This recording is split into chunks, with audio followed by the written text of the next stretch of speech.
Innocent people are being kidnapped. Tonight, on The Keeper, we will delve together into the horrors of powerful curses, undead monstrosities, and hidden truths that can shatter kingdoms, as we read The Last Mercy for a Cursed Soul by Stockton Kelsch. On the morning of the 32nd day of Sun Year, Landwin donned his leather tunic and trousers, just as he did the day before, and as he would do so tomorrow. He followed the stiff trousers with cuisses around his thighs, and greaves to protect his shins. Upon his upper body, he first slipped into a worn breastplate that covered him front and back to the bottom of his ribcage. The leather straps were thick and wide to avoid biting into his shoulders. Next came an oversized pauldron on his right shoulder, painted a vibrant yellow with an intricate sun embossed on the surface. He pulled his rear braces into place above his elbow and his vam braces over his forearms, until finally he cinched the straps firmly into place and began moving through a basic swordsman's form. Satisfied with the fit of each piece of worn steel, he fastened his sword to his hip. The sword was slightly shorter than most, much better for fighting in a crowd. Wouldn't want a swing to go wide and slice an innocent, but it was expertly balanced and freshly sharpened. The golden crossguard was flat and 2 inches wider than his fist in both directions. What was once a gleaming masterpiece had become a scarred reminder of why he needed it. Landwin took the last bit of a stale loaf of bread in his teeth as he lifted the iron latch and pushed open his door. The sun had just crested the mountains, and the street was mostly empty, save for the baker preparing for the morning crowd. He locked his door behind him and made his way up the hill towards the castle at its peak.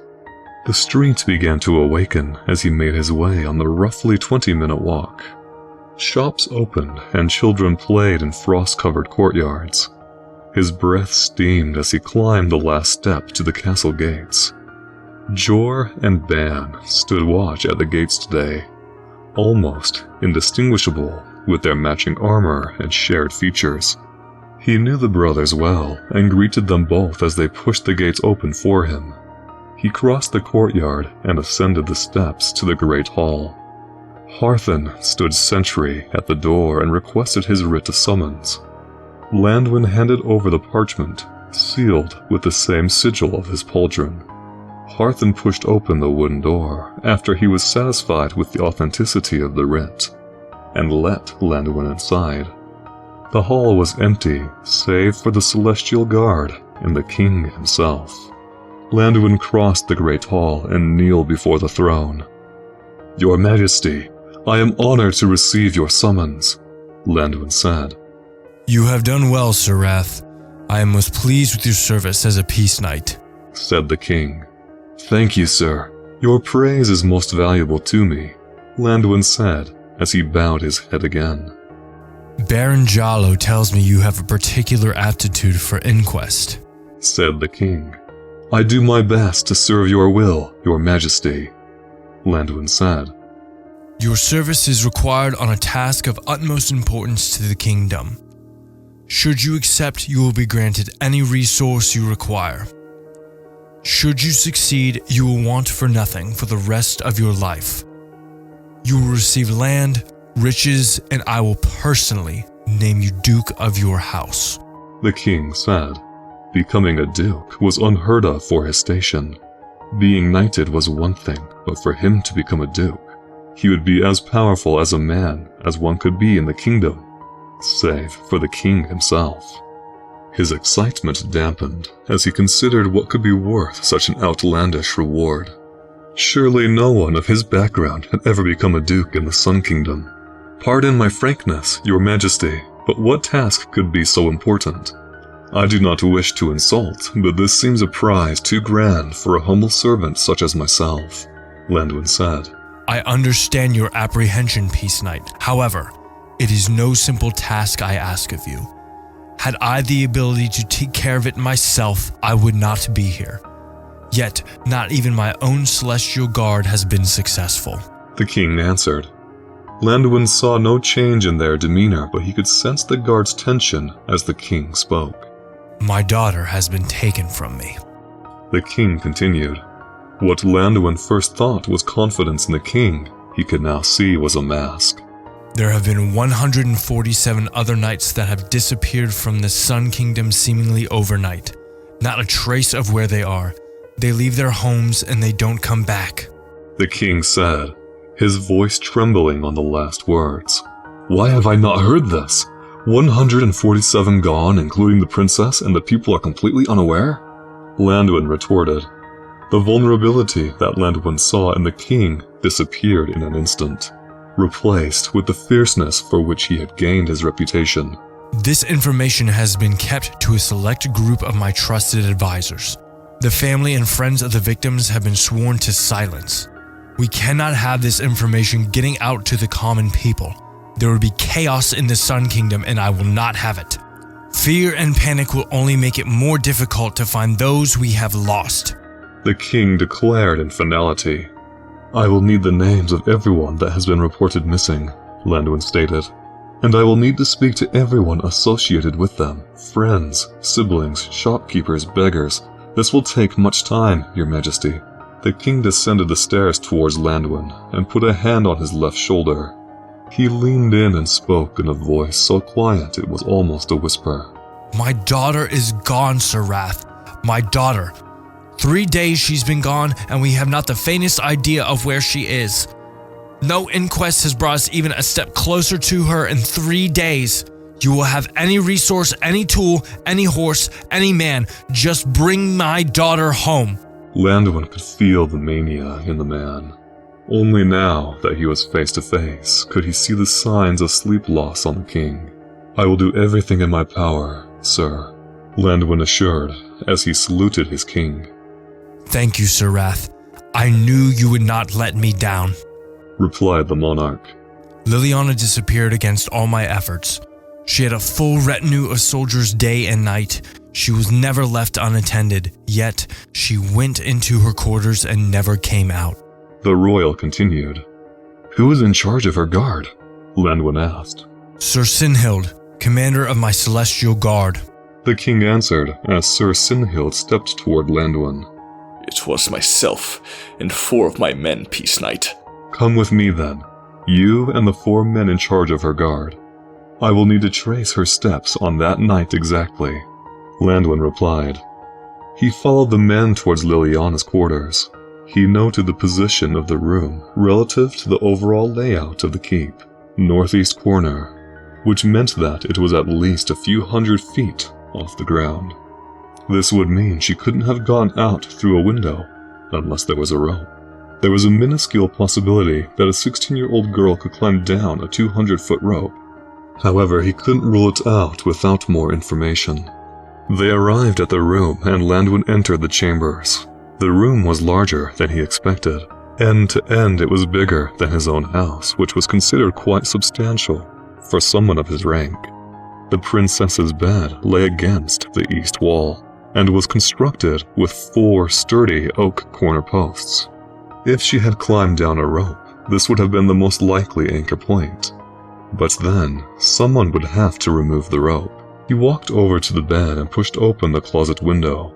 The drop was sheer, and he knew that even he would have struggled to make such a climb. Was she accompanied by anyone the night she disappeared? A chamberlain or a washwoman, perhaps? Landuin asked. No, Sir Wrath. She was unattended. It was not unusual for the girl. I would say she was unattended a majority of the time. Sinhild answered. And was her chamber empty when she arrived? Landuin asked. Of course, sir. 2 of my men searched the room prior to our arrival, and I searched them again once she was safely inside. There was no one in the room. I'm sure of it. Sinhild answered. Who stood watch once she was settled? Landuin asked. I did, sir, Sinhild replied. And no one came or went throughout the night? Landuin asked. Not a soul, I'm sure of that. Me and Heb stood in front of her door till morning. and the other stood on the other side of that door in the hallway. We only noticed she was gone when one of the servants came to fetch her for breakfast. We knocked on the door, but she didn't answer. We knocked, and I yelled for her again, but she still didn't answer. I feared she may have been in one of her delusions again, so I rushed into the room, and she was gone. Nowhere to be found. Sinhild answered solemnly. What delusions does she suffer from? Landwin asked. Sinhild lowered his voice and leaned in so that the others wouldn't hear. The king doesn't like us to talk about it. Few of the staff actually know about the delusions. She used to just talk to herself when she thought that no one could hear. For a while, she would even writhe on the floor like someone who suffered from fits of the mind. The healer said she was not actually afflicted with fits of the mind, that it was a result of losing her mother, and that she was truly just suffering from the alienation of her father. But things got really bad one night, and it looked like she was going to throw herself out of that window over there, he said, pointing to the window Landwin had inspected earlier. So what happened since then? Landwin asked. What do you mean, sir? Sinhild replied. I mean that she's about to kill herself and the king doesn't have her restrained day and night. There must have been some switch in behavior, Landwin clarified. Well, yes, sir, there was. I'm honestly not really sure what happened, to tell you the truth. All I know is that the king summoned the healer again, and personally accompanied him to Liliana's quarters. She had been restrained in there, you see, and no one was to be around her. Strict order from the king, and after the healer went in the last time, she was a different person. Like she was before the delusions. She was sweet and friendly again, answered Sinhild. So it took Liliana's near death to finally get the king's attention? Landwin scoffed in disbelief. I suppose it did. After the final day with the healer, he had regular meals and even walks with Liliana. Poor child. She loses her mother and her father abandons her? No wonder she acted strange. Landwin thought to himself. He continued to ponder how any child would have likely acted the same, noble or not. Well, I find it hard to believe she could have climbed down the castle wall herself, Landwin stated. So there must be another way in and out of the room. Landwin began walking along the west wall, inspecting the stones. What are you looking for, sir? Sinhild asked. I'm looking for another way out of here, Landwin stated. Sir, I assure you that we would know if there was any other way out, insisted Sinhild. Either this girl climbed down a 300-foot disappearing rope, you and your men snuck her out of the castle without anyone else seeing or hearing her for seemingly no reason, I might add, or there is another way out of this cursed room, Landwin snapped. Sinhild recoiled, surprised at the outburst. Of course, sir. My apologies. Landwin tore through the room, moving chairs, rugs, and even picture frames from the wall. He stepped in the northwestern corner of the room and crouched down, looking at something on the floor. Has a servant cleaned this room since Liliana's disappearance? Landwin asked. No, sir. King's orders that it remained untouched, Sinhild answered. Strange, Landwin thought. He continued to run his bare finger against the stone on the floor. On it was a thin layer of gray dust. What is it, sir? Sinhild asked eagerly. Landwin didn't answer, and instead ran his fingers across the floor again, more slowly. There were scratches there, almost invisible on the rough stone, but he could feel the ridges there on his bare finger. What is it, Peace Knight? Please, I must know, Sinhild pleaded. Landwin put his hand against the large stone he crouched in front of. The stone was removed from the wall. I'm guessing that was how she was taken, Landwin said. Sinhild's face darkened as he put the pieces together. Someone must have come through that stone from outside the room. There would be no way to get it open from inside the room. What's on the other side of this wall? Landwin asked. It's just the servant quarters, I believe, Sinhild answered. Curse it all, Landwin seethed, as he paced around the room to work through his frustration. We need to know where this leads, but without specific knowledge of the construction of the castle, we will waste too much time, Landwin lamented. He continued pacing, then looked back at the stone. It couldn't be that heavy, or no man would be able to move it in the first place. Yet there is no possible way to pull it from this side.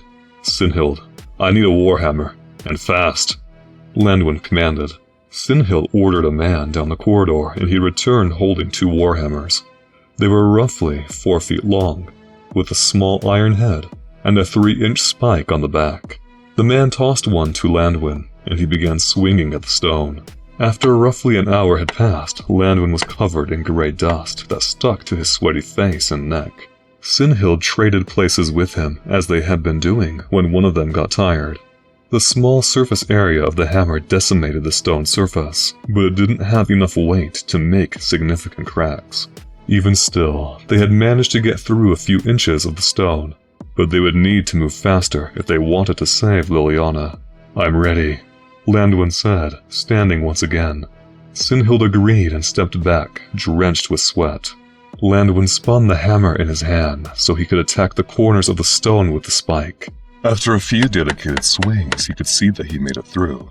The stone was around 6 inches thick, and he could see nothing but darkness through the hole he had made. He jammed the handle of the hammer into the side of the stone and pried it out of place. The stone was larger on the side facing the room than it was in the opening. This taper, coupled with the fact that there were no handholds inside the room, required that it had been moved from inside the tunnel. It's like a cork for a bottle of ale, Sinhild discovered, inspecting the geometry of the stone as Landwin pried it from the wall. The back of the stone had 2 handholds cut into the rock. The king will want to know about this. I need to go, Sinhild stated. There is no time, Sinhild. Besides, I may need your aid. I don't know what I might find in there, Landwin corrected. Hardly a man would fit in there, Peace Knight, let alone 2. Sinhild argued. He was right, and Landwin knew it. The opening was barely 3 feet tall and 2 feet wide. It must open up further on. I doubt whoever took the princess would be able to do so effectively if they had to crawl the entire cursed way, Landwin spat. Of course, Sir Aktar. Take news of this to the king.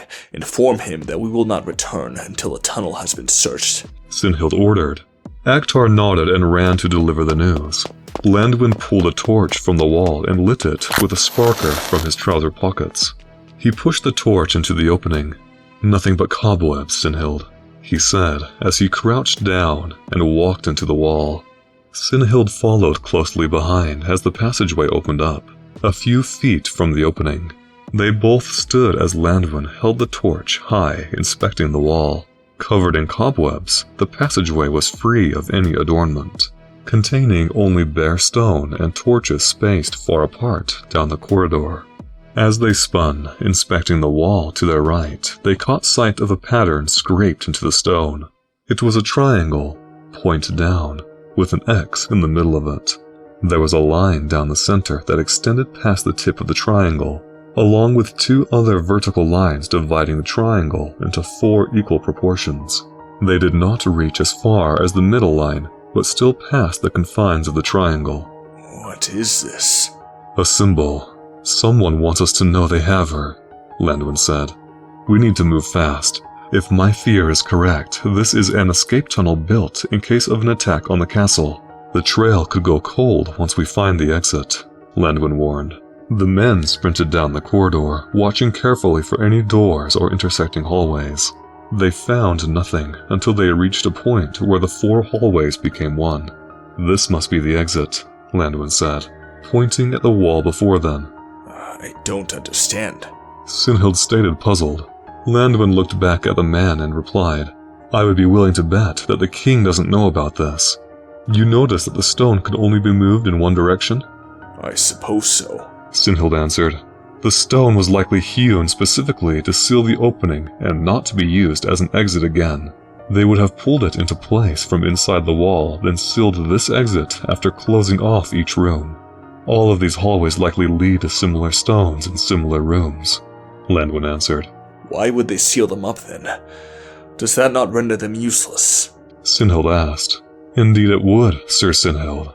However, it also creates the risk of an assassin having direct access to every royal in the castle. This was likely sealed from the outside, never to be reached again, as well as each room being cut off from accessing it. A good plan as long as no one finds a way in, Landuin said. If the king didn't even know about it, how would anyone else? Sinhild asked. That's a good question, Sinhild. Whoever had knowledge of this didn't use it without proper planning. There may be something bigger at play here, Landuin said forebodingly. He inspected what would have been the exit to the escape tunnel. Pushing on the stone, they shifted out of place, falling outward. Behind the rock wall were dense vines. Landuin pushed them apart like a curtain and stepped outside the castle. There was a narrow path, enough for one man to walk comfortably. This was all that separated him from a cliff's edge above the rough seas. He knew that he stood on the north side of the castle, and that the path was designed for the castle guard to make their patrol rounds. These stones were restacked hastily, and whoever took Liliana used the cover of the storm 3 nights back to make their move. A brilliant maneuver if I am to be blunt about it. Heavy rain and thunder would mask the noise made upon entry into the castle and her room. No patrols would be making rounds in this area of the grounds, as the risk of a fall this close to the cliff would be high, and the vines even hid the entry wound, Landuin said with an exasperated laugh. This was all well planned. Too well planned. Whoever did this had intimate knowledge of the castle that even the king doesn't have. And beyond that basic guard duty, schedules and routes. Whatever man did this knows too much to be an outsider. He must reside in the castle to have such knowledge, Sinhild said. He rubbed his forehead and slumped against the wall of the castle, his eyes a blank stare. Landuin knew what he must be thinking. It wouldn't be just anyone. It would be one of Sinhild's own men. No common servant would know enough to pull this off, let alone have the strength to tear down the castle wall, even if it was just a patch. I'm not so certain, Sinhild. You are forgetting about the 147 other disappearances. I don't suspect any of your men would be unnoticed if they were absent that often. But we do need to take this to the king, Landuin asserted. Sinhild was on his feet a moment later, and they raced back through the corridor to Liliana's bedroom. The men burst into the room and said nothing to the stunned guards who had stayed behind. Landuin fell back and followed Sinhild's lead as he raced to where the king would be. Sinhild exploded into the sitting room, scaring a servant woman half to death. The 2 guards that stood beside the king as he read brandished mirror-polished side swords in alarm. What is going on? Have you found her? The king said. Everyone out. We will speak with the king alone. Sinhild barked to the occupants in the room. The servant woman was out without so much as a breath, and Sinhild caught one of the men by the shoulder as he fled. Find Heb, Akhtar, and Joel. They should be in Liliana's quarters. Send them here as soon as possible. The guard nodded as he fled from the room. What is the meaning of this? The king asked. Your safety may be at risk, Your Grace. Sinhild answered. He told the man everything that was uncovered, and who may be a suspect. I don't care who you think did it, Sir Sinhild. I just want my daughter back, the king declared. We must still think of your personal protection, Your Majesty. I can only vouch for Sirs Heb, Akhtar, and Joel. They were with me on the night she disappeared, and thus would have been unable to commit this atrocity. Furthermore, I believe any knight on duty wouldn't have been able to either. An absence long enough to do all of that would have been noticed, Sinhild said. The king looked to Landuin and pleaded with the man. Sarath, I trust my guards and I don't care if my life is in jeopardy. Please just look into these other disappearances. I think they will lead you to her faster than this waste of time. Your Grace, this is hardly a waste of time. Your life may be at risk, Sinhild replied. Fine, Sir Sinhild. Hold your inquest of my guard, and in the meantime I will rely on Sir Heb. Akhtar or Joel will provide me protection, the king instructed. Thank you, Your Majesty. Sinhild accepted graciously. Will you look into the other disappearances, Sarath? The king asked. Of course, Your Majesty, Landuin assured. Landwin pulled Sinhild to the side, just outside the room once they were replaced with the other guards. The king may not think he is at risk, but this has all painted a very grim picture, Landwin confessed. I don't know what's gotten into him. As much as it pains me to say it, the Celestial Guard has more opportunity than anyone to kidnap the princess, Sinhild replied. They may have had more opportunity to kidnap her, but that doesn't explain the others. I think looking into the other disappearances will give us much needed answers, Landwin continued. I will do my best with the guard, Peace Knight. Yet, I am worried that this will be vastly more difficult than you may think.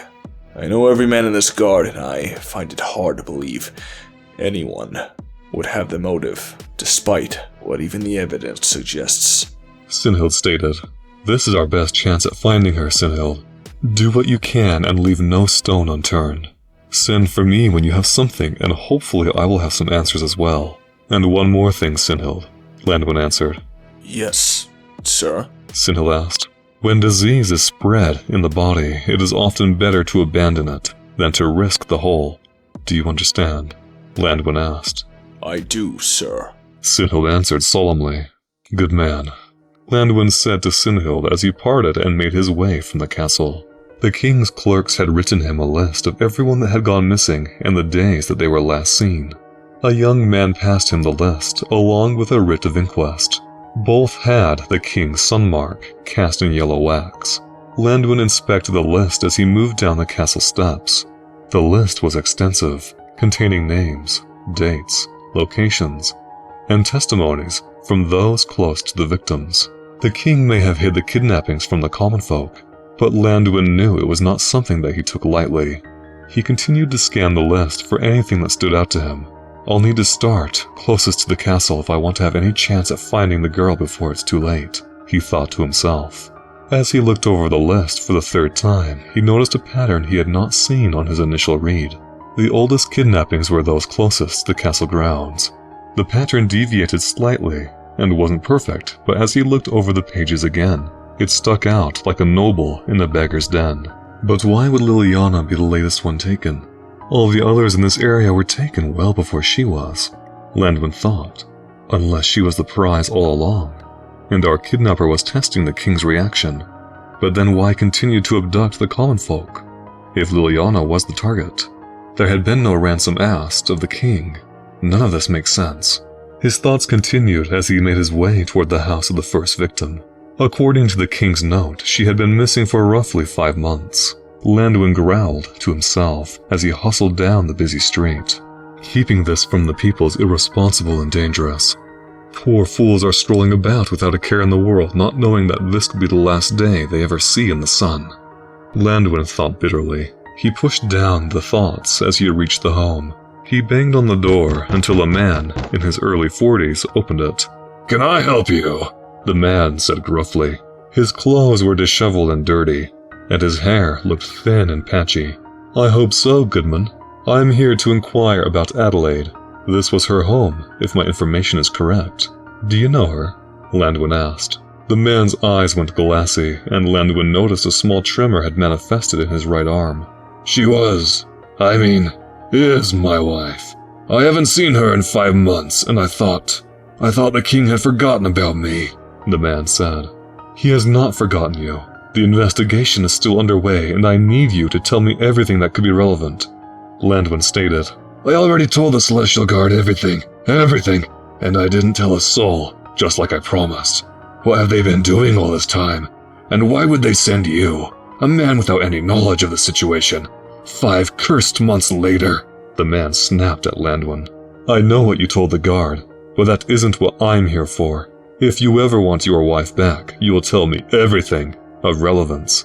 Leave out one detail, and you may as well sign your wife's writ of death, if she isn't already dead," Landwin replied coldly. He didn't know if the man had left anything out of his testimony, but in his experience, there was always something left out. Pushing on this man's guilt would simply be his most effective route to something useful.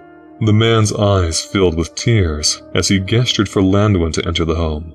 "Please sit down, Peace Knight," he said as he offered Landwin a chair. Landwin reclined into the wooden furniture next to the man and surveyed the small dwelling. "Now please, tell me everything you think could be relevant," Landwin insisted. The man recounted the information Landwin had already read in the report, where Adelaide had worked, who she came in contact with on a given day, her typical route home, where she preferred to eat and drink. Landwin would have usually begun an investigation with this information, but he knew in this case it would be a waste of time. If the Celestial Guard had already been here, all of these leads would have been searched thoroughly. Unless one of the Celestial Guards had taken Liliana, Landwin thought. He knew he didn't have time to investigate the way he normally did. Landwin interrupted the man. He knew there was something by his earlier reaction. "Adelaide liked to sneak off at night from time to time. I think she may have gone out the day she disappeared," the man confessed. "And why didn't you tell the guard this extremely important detail?" Landwin replied angrily. "I didn't know if I was right or not. I suspected that she was sneaking out to meet someone, but I didn't know who. She was always quiet, and I'm a real deep sleeper. I never caught her in the act. Things just seemed odd some mornings. She would have bags under her eyes, and her hair would be more unruly than it normally was. I guess I was just a bit embarrassed that I knew about her affair and didn't do anything, and I didn't think it would be important. I thought they'd bring her home and I could pretend I never knew." The man replied and began sobbing into his hands. "Oh, Adelaide," he cried. Landwin grabbed the man's shoulder and spoke to him as his tears settled. "I know that was hard, but this could be the information I needed to find her. You did well by your wife today," Landwin consoled. He stood and made for the door. The interaction didn't give him much more information than he already had, but it had given him a point to focus on. If the man's wife was out on the night she was taken, then that changed the dynamic of the kidnapper. Liliana was stolen from her home fully guarded, so perhaps this theory was correct after all. Liliana was always the target, and the culprit was either testing the reaction of the king or honing his skill. With so many other victims, testing the reaction of the king seemed like a slim possibility. What kind of person would plan to kidnap someone and then have to train themselves to do it? Everything was painting a picture that Landwin could not yet understand. He made his way toward the home of the 39th victim. As he walked, he noticed his shadow stretching long in the fading sunlight. The sun had almost fallen behind the mountains, and Landwin was startled, realizing how much of the day had already passed. It would be dark soon, and he didn't think it wise to work in the night considering the circumstances. He reached the home shortly after, deciding this would be the last of his investigations for the day. He knocked on the wooden door and was greeted by a man in his late 60s. A woman stood behind him, tending to a stew pot above a crackling fire. The house was similar in construction to the first home he had visited, save for an extra bedroom door. "Hello, Goodman. I am here on official duty to inquire about William," Landwin stated while brandishing the writ of inquest he had received from the king. "Come in," the man said with a sigh. He looked as exhausted as he sounded, and Landwin felt no small sympathy for the man. William had been barely 14 and was their only child according to the king's account. "I will keep this brief. I don't wish to interrupt your supper. I see in your testimony that you gave the day your son disappeared that he had a tendency to disobey," Landwin stated. "That is unfortunately correct, sir. William is a good lad, but we could never keep up with him like other parents. He was so full of energy and life, and he didn't know how to rein it in. Can't blame the child, honestly. In our younger years, it may have been a different story, but Lady Time gets us all in the end. William stopped asking us to run around with him, or even to help him make his meal. And with that, he began to disobey. It was like he didn't need our help anymore, so he stopped listening to us too," the man said solemnly. "Did you enforce a curfew with William?" Landwin asked. "We tried, but the lad came and went as he pleased most of the time," the man replied. "Was he often out at night?" Landwin asked. "Well, yes, sir. I would say almost every night he was out," the man answered. "And why didn't you explain this in your testimony?" Landwin asked, more aggressively than he had intended. We were worried it would get the lad into trouble, you see. What with the Celestial Guard looking into the matter and all, we thought he might be in trouble for breaking the king's curfew. The man answered. I just have one more question. What is it, sir? The man asked. Was William a healthy child? Landwin asked. Indeed he was, sir. I don't think he had suffered more than an annual cold for most of his life. Besides that, he was as healthy as a boy as any other. The man replied. Thank you, Goodman. I know this may be hard to discuss again, but your efforts are vital to understanding what happened. The king has not forgotten you, Landwin assured. With that, he stood and left the home without another word. Landwin was frustrated with the omissions of these people. How could you leave out such important details? It was madness. Even so, he walked the roughly 30 minutes back to his house as the streets fell still. A few torches lined the area, and the sun had completely retreated behind the horizon. He unlocked his front door with his iron key and stepped inside. He felt his body sag as he shut and locked the door. His day had been filled with so much confusion and tragedy. He found himself thinking of Liliana as he changed out of his armor and into his sleeping garb. The poor girl must be frightened and alone, worried that she would never see her home or her father again. Landwin knew the pain of losing a mother all too well, and he understood why she had feigned delusions. He himself had done something just as foolish when he was a boy, but he had his father to cry with at night. Liliana did not. He couldn't shake the worry for the girl, and he knew his soul would not be at peace until she was found. He laid down on his bed, staring at the ceiling. He knew he had to sleep, but he couldn't shake the worry for the girl. After what felt like hours, he drifted into a dream. A large room surrounded him, lit with torches in all four corners. He stood alone on the edge of the room, too far from the light of the torches to be illuminated. He recognized this place, a nightmare from his past he wished to never see again. A gathering of people began walking around the dirt floor in a line. Landwin didn't recognize any of them, even though there were so many. Men and women, boys and girls, all encircled him. He spun around, watching them, trying to get a closer look at their faces, but they were too blurry to make out. He tried to yell, to ask what was going on, but he couldn't get the words out. As he searched the strangers, a teenage girl began leading the group. She had long brown hair, and as Landwin's vision finally focused on her face, he could see the resemblance to the king. It was Liliana.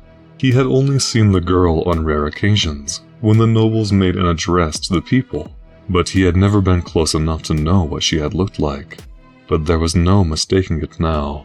That was Liliana. He was sure of it. "Liliana!"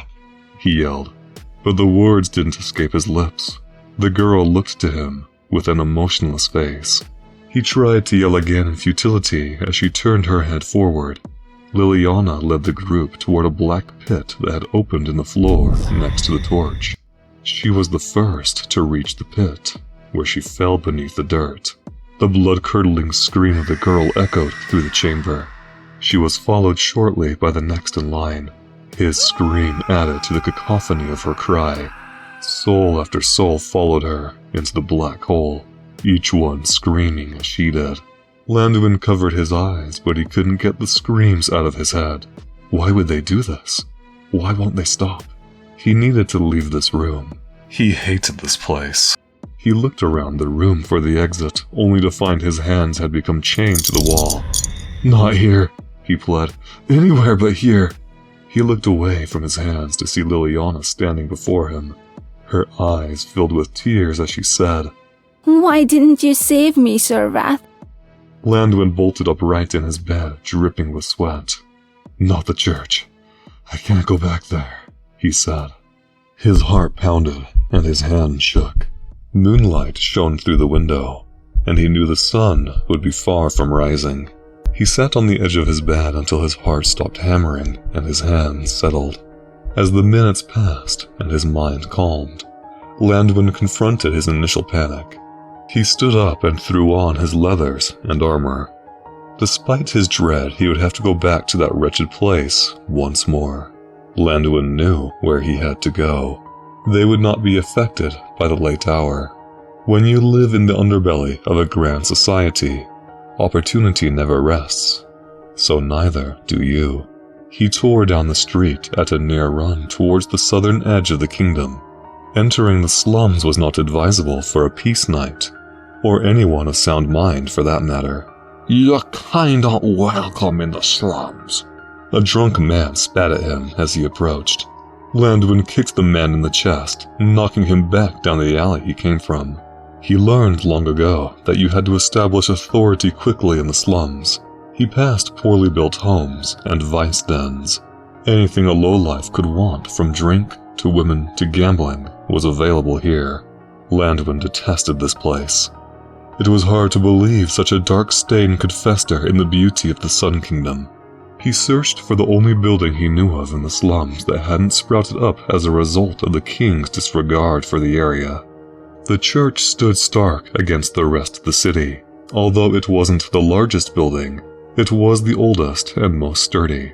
Thick stones and timbers that had held up for generations, well past the time that the church had been abandoned. Landwin walked in the wooden door at the front of the church and stepped inside. The church echoed as the door swung shut behind him. Pews lined the center aisle, illuminated by moonlight through stained glass. A protective statue of a Sun Knight stood at the far side of the room, wearing the armor of a real Sun Knight and holding a greatsword tipped down.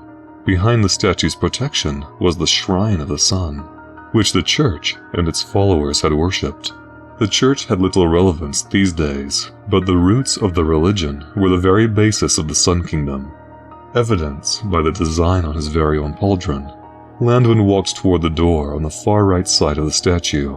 A past incident involving a woman that had been found chained up and completely decayed in the basement kept even the worst of men far from here. Landwin had immediately thought of the church when the king first told him of the disappearances. He thought of this place every time something evil crossed his path. The door opened easily, and he took the torch off the wall as he moved through the hallway. The torch was covered in dust, but he knew it should still ignite. The unsteady flame bathed the hallway in warm light. It was covered in cobwebs and dust, and was eerily the same as he remembered. He pulled open one of the cellar doors at the end of the hallway. A foul stench washed over him, and his eyes watered as he covered his nose. It was a smell he knew all too well. It was the same smell he couldn't forget from when he had seen his mother down here, rotted and skeletal. Why in the sun god's holy name had he ever come back here? Landwin steadied his mind and walked down the steps into the cellar. The smell grew stronger as he reached the bottom and landed on packed dirt. He held his torch out and looked to the right where the chains had been. They were there still, attached to the stone, just as he remembered. He shoved down his rage of the memory and drew his sword. He moved toward the entrance of the larger room in the basement and saw a strange pattern carved into the door behind the boards that blocked the entrance to the room. Landwin studied the pattern and saw a triangle with an X in the middle of it, and 3 lines dividing it into sections. Landwin burst over to the door and pulled down board after board in a fury. He wasn't sure why he had become so consumed with finding the girl. He felt a strong duty to the king, like all knights, but he knew this was something different. Was it because he knew the pain of losing a mother too young, just like she did? And maybe, if he could save her from that pain, it might heal some of his own. He cast the thoughts aside as he pulled down another board. Being in this church would always bring back memories of his mother. He had accepted that long ago when he fell to his knees weeping before her decrepit corpse, chained against the wall behind him. He ripped the last board from the wall and threw his shoulder into the door. The wood splintered, but didn't break. He bashed his shoulder again and again. It cracked and snapped in multiple places but wouldn't open. It must be barred from the other side, Landwin thought. His rage only built as he tried harder and harder, but failed to get in. He thought he could hear voices on the other side. He prayed a silent prayer to the sun god of the temple that Liliana would be safe on the other side. He drew his sword and hacked at the door in a desperate last attempt to reach her. His sword sliced cleanly through the door and bit deep into the wooden timber he suspected was barring the other side. He yanked his sword free and swung again. The blade again bit deep into the wood, and he tried to pry it loose. He finally put a booted foot through the flimsy wood above the timber. He reached in his bare hand and lifted the bar out of place and dropped it to the floor.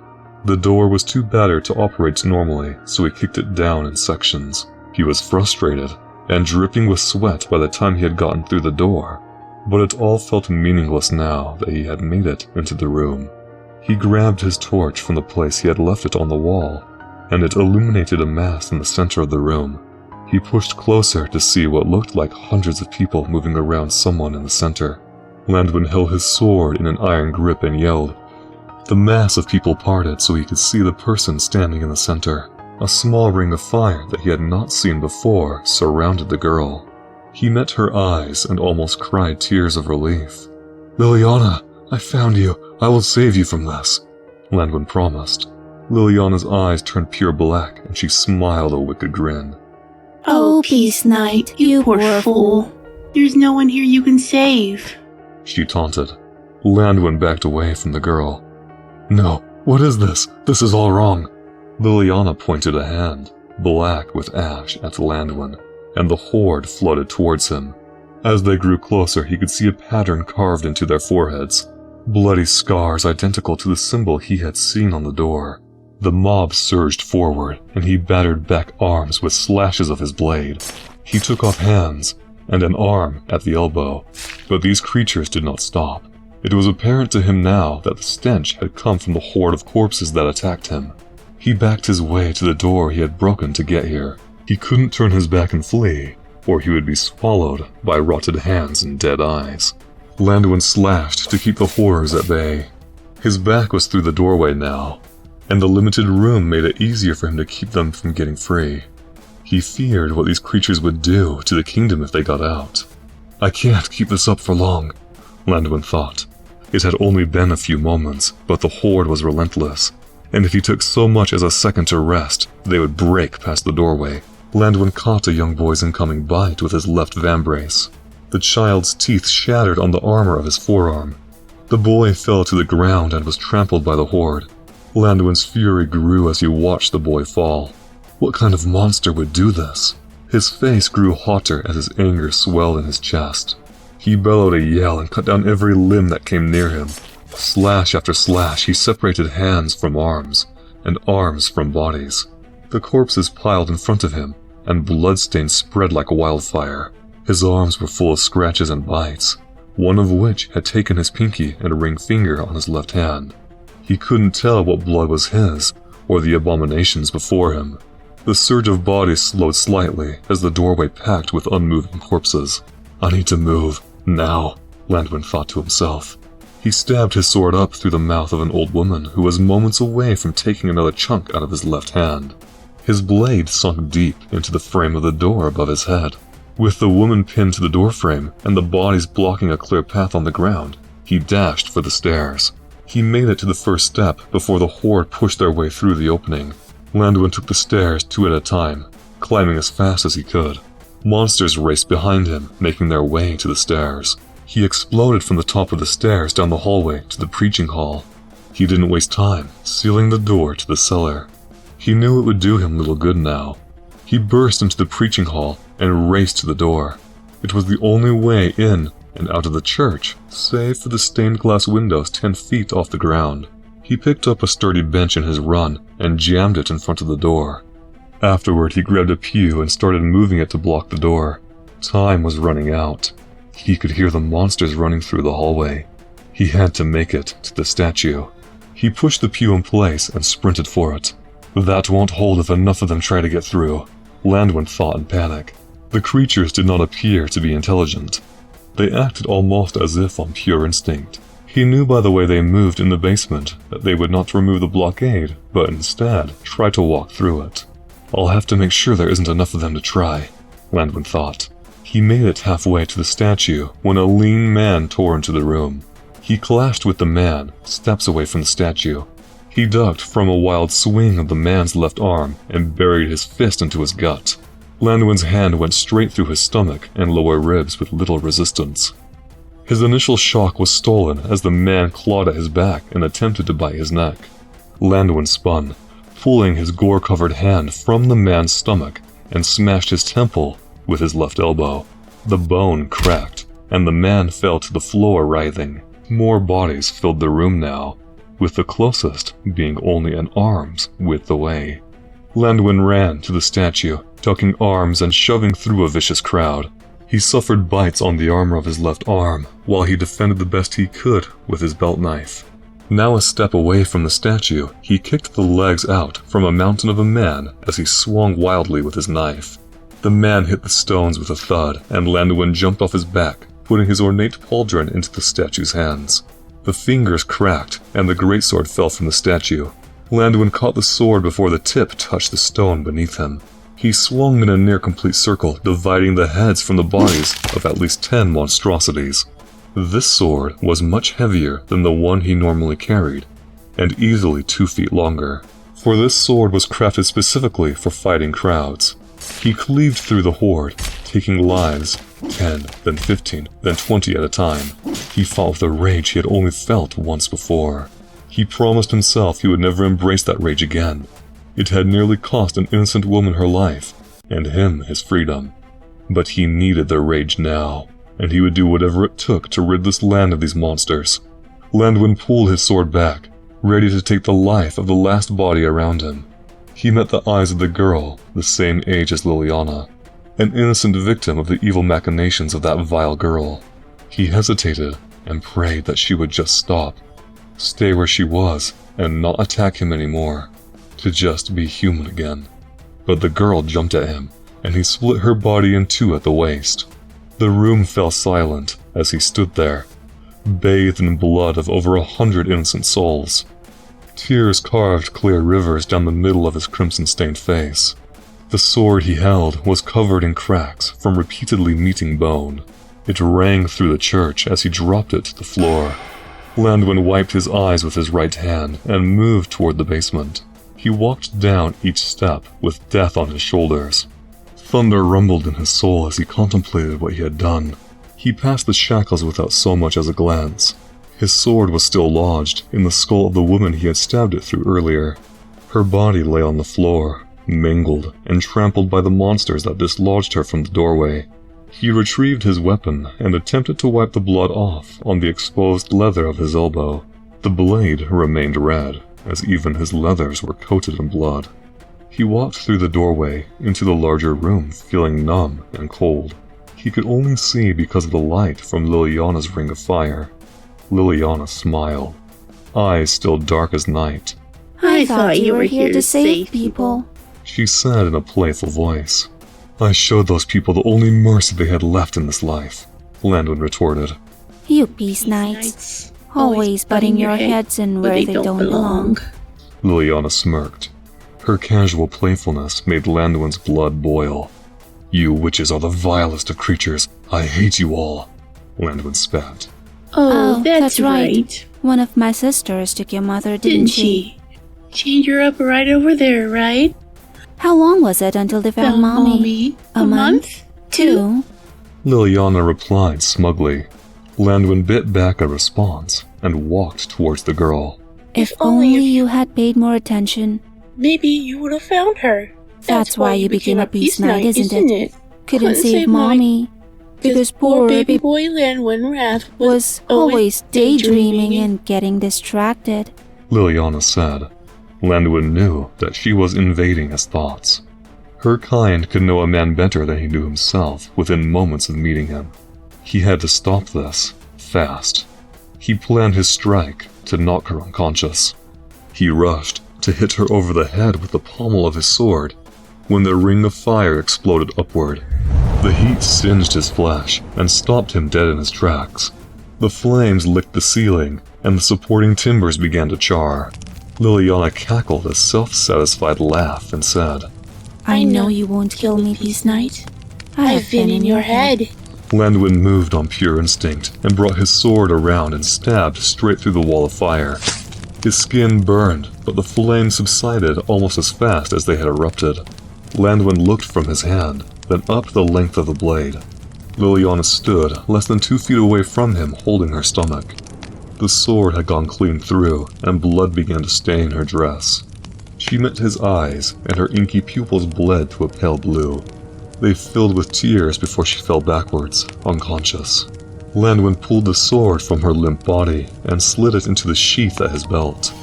He picked the girl up and threw her over his shoulder. Even with all the pain she had caused, he felt sympathy for the girl. None of this was her choice. She is nothing but a pawn to whatever sun-forsaken coven her family hails from. Landwin thought with remorse.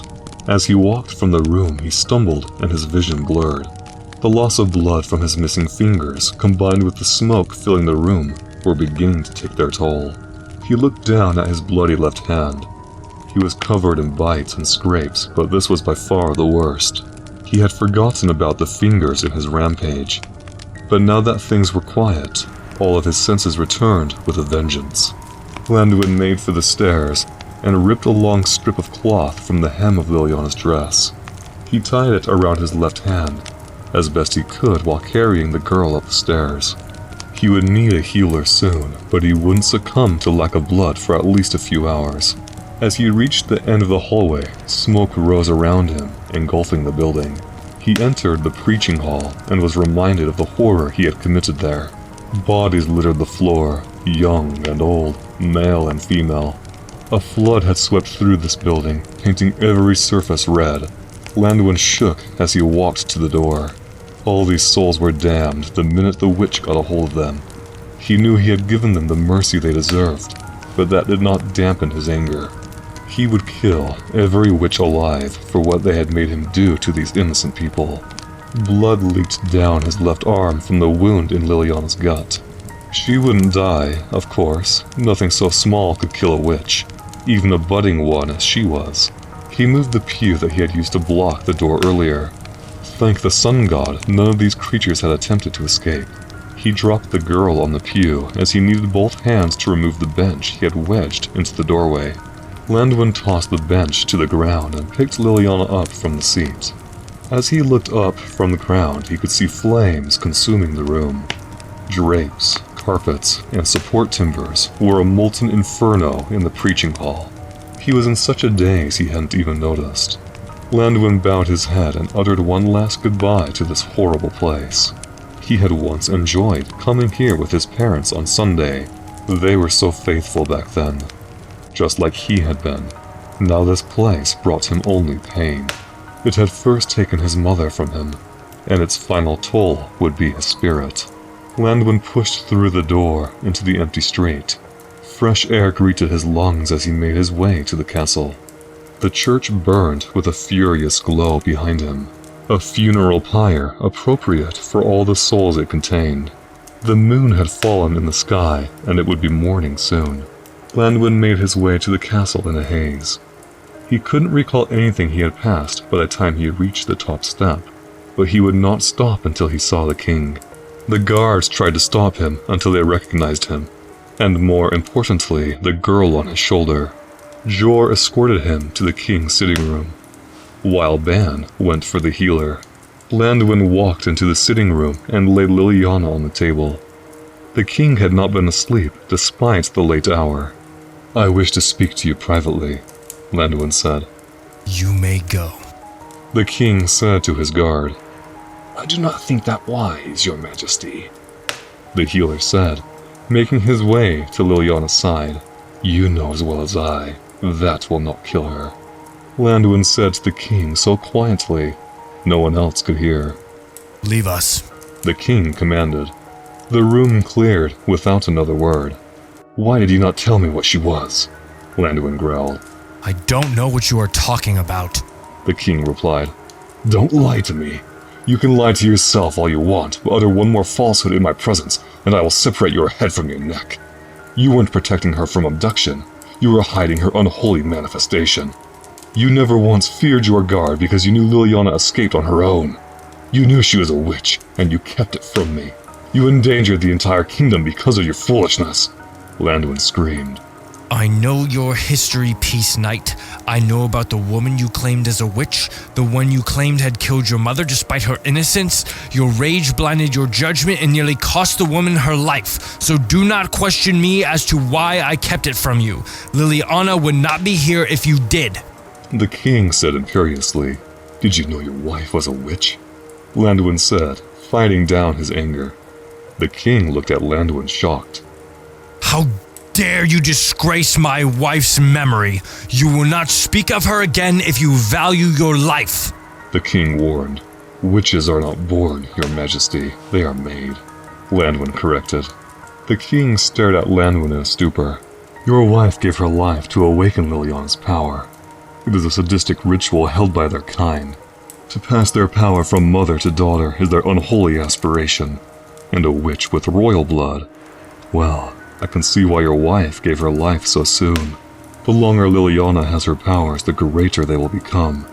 That, coupled with your blood in her veins, will make her the most powerful witch the world has ever seen. If you saw what she did in that church, you would not argue against me," Landwin asserted. The king fell back in his chair and buried his face in his hands. She is my daughter, Sarath. My baby girl, my only child, and my only remaining family. What am I supposed to do? The king cried. "She cannot live, your majesty. I brought her back only as a mercy to you, so she will be taken from this life by someone who loves her. Pray that the sun god accepts her wicked soul," Landwin said solemnly. The king looked up from his hands with tears in his eyes. Landwin removed his side knife and pushed it into the king's hand. "Show her the only mercy this cruel world has left to give her," Landwin instructed the king. He turned away and left the monarch, tears staining his fine clothing. As he departed from the castle, the sun was starting to rise. It had been a long night, and he needed rest. He was a grisly sight as he made his way to his home. And what few people were on the street moved away from him in a hurry. As he made it to his home and began stripping off his armor and leathers, he thought about the king. He didn't know if he would do what he needed to do. Landwin knew it was a brutal thing to ask a man, to take the life of their child. He only hoped that the king would see it for what it was, the last mercy for a cursed soul. I want to thank Enzo the Storyteller, who played Sir Sinhild, Narrative Strokes, and Zoe Jaws, who played Ileana, and Levi James, who voiced the king. I've put their links in the description so you can watch their content, or hire them to help make your own. I also want to thank Mew and H1D for the music that was used in this video.